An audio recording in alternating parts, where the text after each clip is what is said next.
Nous allons laisser maintenant la parole à M. Philippe Coutureau, le vice-recteur de la Polynésie française. Whare mei tātou i a Philip Coutureau tāne, te tia teitei no te hau, no te mau whare hapi a no Poriniti a Whrani.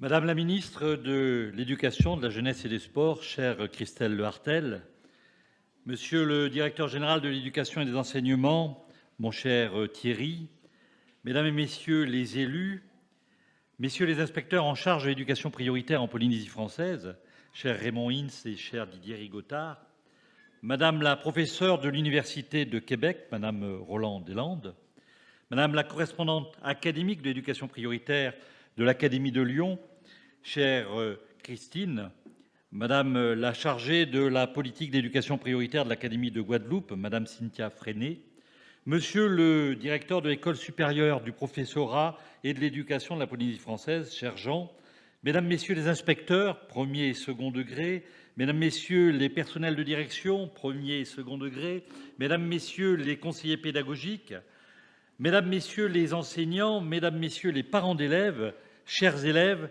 et surtout chers collègues. En premier lieu, au nom de René Bidal, haut commissaire de la Polynésie française, que je représente ici pour cette ouverture protocolaire du séminaire de l'éducation prioritaire, je vous souhaite à tous la bienvenue. Et en particulier la bienvenue à nos amis qui ont traversé le ou les océans et nous rejoignent du Québec, de la Guadeloupe et de l'Auvergne-Rhône-Alpes, puisque c'est ainsi que l'on dénomme cette région désormais. Bienvenue à vous tous et tout d'abord un très bon séminaire. L'École de la République a pour mission de donner à l'ensemble des enfants de France, donc de la Polynésie, quel que soit leur milieu d'origine, les mêmes possibilités de construire leur parcours scolaire, professionnel et personnel. Cette exigence de justice est au cœur de la politique d'éducation prioritaire qui a vu le jour il y a plus de 30 ans maintenant. Elle vise à réduire l'effet des inégalités sociales et territoriales sur les résultats scolaires et ainsi favoriser la réussite de tous les élèves. Malgré ces 30 années, les résultats de cette politique ne sont toujours pas à la hauteur de ce que la nation était en droit d'attendre. De ce fait, en 2014, la refondation de l'école, voulue par le président de la République, a eu pour objectif d'apporter une réponse politique à la hauteur des enjeux de notre société. Un des éléments forts étant le repositionnement du cycle 3 entre l'école et le collège. Agir en faveur des élèves qui en ont le plus besoin permet en effet d'améliorer le fonctionnement et les résultats de l'ensemble du système éducatif. Une politique éducative qui lutte efficacement contre les difficultés sociales et scolaires est ainsi bénéfique à tous les élèves, à tout un territoire, à toute une nation.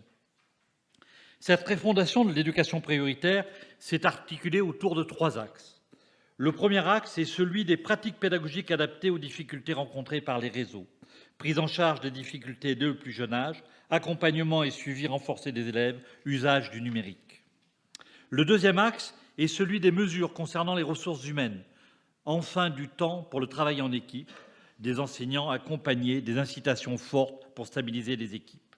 Le troisième axe est celui de l'amélioration de l'animation des réseaux et du climat scolaire en éducation prioritaire. Amélioration du pilotage grâce au projet de réseau, des adultes supplémentaires dans les établissements pour améliorer le climat scolaire, une école ouverte aux parents. En accord avec le ministre de l'Éducation nationale, que je représente ici en Polynésie française, le territoire de la Polynésie et la ministre a bénéficié de cette politique de refondation en ayant la possibilité de créer 3 réseaux ainsi choisis. Le REP+ de FAA, le REP+ de Papara et, comme le disait Madame la ministre, le REP+ des Tuamotu-Gambier, qui est en fait un triple REP+, Hao, Rangiroa, Makemo. Il n'y a bien que de Paris que l'on peut penser que ce REP+ est un REP+ unique, lorsque l'on sait la difficulté qu'il y a de passer d'une île à l'autre. Nous avons effectivement 3 REP+ dans les Tuamotu-Gambier, Hao, Rangiroa et Makemo. Aujourd'hui, nous entrons dans une période d'évaluation de notre politique d'éducation prioritaire. Et j'accompagne les dires de Madame la ministre. Nous pourrons ainsi nous appuyer sur la mise en place des évaluations CP, CE1, 6e, seconde, que nous avons voulu, Madame la ministre et moi-même, Nous avons insisté, nous avons bataillé pour obtenir ces évaluations afin que nous puissions nous comparer et que nous puissions, dans le temps, faire des mesures. Chaque REP+ est dans l'obligation de vérifier l'efficacité de ses choix, car la carte de l'éducation prioritaire a vocation à être revue tous les 4 ans afin de tenir compte des évolutions des contextes sociaux, que ce soit dans le sens de la dégradation comme celui de l'amélioration des indicateurs. En fait, cette révision ne se fera que lors de la prochaine année scolaire. Ce séminaire est donc l'occasion pour tous les acteurs d'évaluer leur action, être force de proposition pour améliorer les mesures mises en place, faire évoluer les pratiques pédagogiques. Mais ce séminaire a visiblement un autre objectif tout aussi important que celui de vérifier la réussite du travail mené, celui qui vise à partager l'engagement de chacun d'entre vous. Je sais l'engagement de tous les enseignants, directeurs d'école, chefs d'établissement, inspecteurs, mais également CPE, assistantes sociales, infirmières et tous les personnels qui ne sont pas forcément en face à face avec les élèves. Je voulais vous en remercier. Cet engagement intense de tous les jours doit être mieux connu par la profession, mais aussi des familles, des partenaires et du grand public. Cette année, ce premier séminaire de l'éducation prioritaire est donc une formidable vitrine de l'action de tous au service de la réussite des plus fragiles, qui permet à cette communauté éducative d'être fière de son action et de ses résultats. Avant de conclure, je voulais saluer le nouveau cadre de la politique éducative et pédagogique que Madame la ministre de la Polynésie française a mis en place à la dernière rentrée scolaire. Afin de donner un nouvel élan à la politique éducative et pédagogique de la Polynésie française, dans la dynamique impulsée par la Charte de l'éducation et d'un travail conjoint entre le ministère en charge de l'éducation et le vice-rectorat, a été mise en place une démarche de coordination pédagogique au sein des territoires, ces derniers territoires reprenant le découpage des circonscriptions du premier degré. Cette démarche s'inscrit dans l'esprit de la convention entre l'État et la Polynésie française, signée le 22 octobre 2016.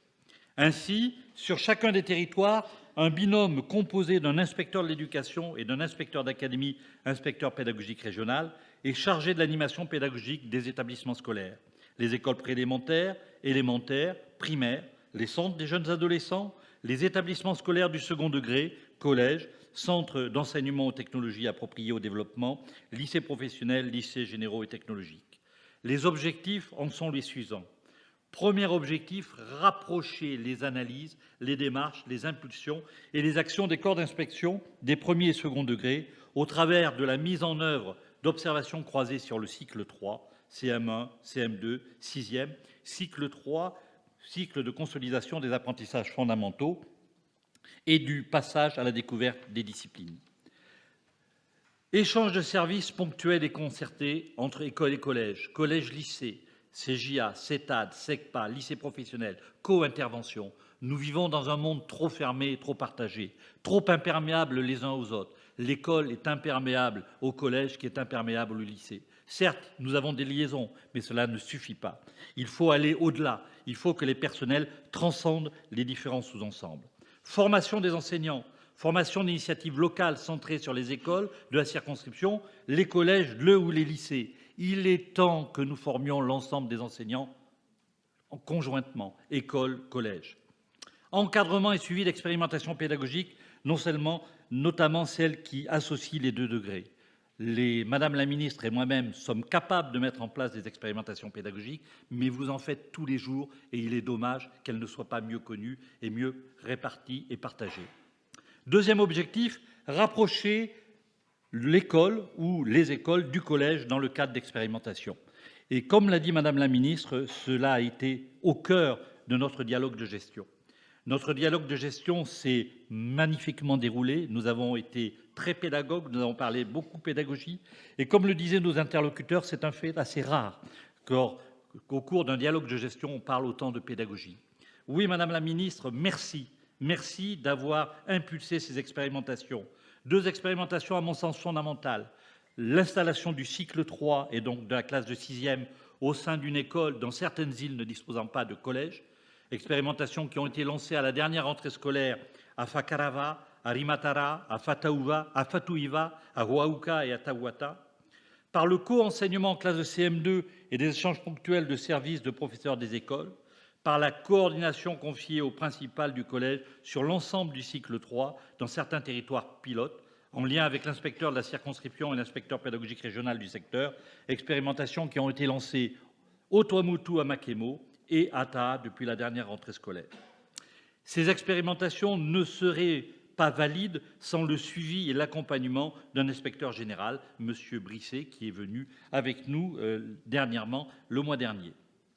Troisième objectif, développer la recherche éducative en lien avec l'École supérieure du professorat et de l'éducation de la Polynésie française et en partenariat avec l'École supérieure du professorat et de l'éducation de Lyon, avec un appui aux expérimentations pédagogiques proposées par les enseignants et les établissements scolaires. Ainsi, sur le territoire pédagogique et géographique où est implanté un établissement scolaire, ce binôme en sera le référent permanent. Séminaire REP+, dynamisation de la politique éducative et pédagogique, expérimentation, des ambitions qui devraient nous permettre de mieux faire évoluer le système éducatif de la Polynésie française, auquel nous sommes tous particulièrement attachés. Mesdames, Messieurs, je nous souhaite de fructueux travaux, je nous souhaite un très bon séminaire. Merci.